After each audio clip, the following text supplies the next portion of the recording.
affûtée que jamais, la Triumph Street Triple millésime 2013 a suivi une sérieuse cure d'amaigrissement qui lui fait perdre 6 kg par rapport à la précédente version.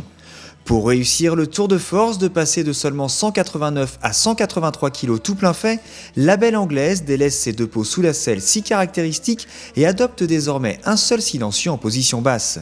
La nouvelle boucle arrière en aluminium participe aussi à l'allègement général de la machine. Ce régime porte également sur le nouveau bras oscillant, les nouvelles jantes et les nouveaux disques et étriers arrière.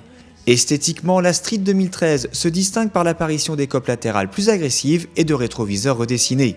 La version R de cet essai se démarque quant à elle par ses suspensions entièrement réglables, son frein avant avec étrier 4 pistons à montage radial et son passage de roue arrière. Soulignons enfin l'apparition de quelques coquetteries, à l'instar du liseré jante rouge qui souligne l'excellente monte pneumatique Pirelli Diablo Rosso Corsa.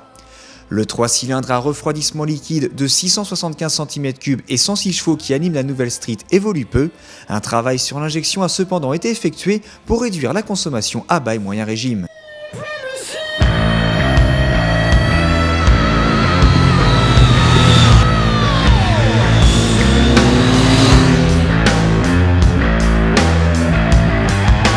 En dynamique, le modèle 2013 se démarque par une position légèrement plus basculée vers l'avant et une hauteur de selle augmentée de 2 cm sur cette version R.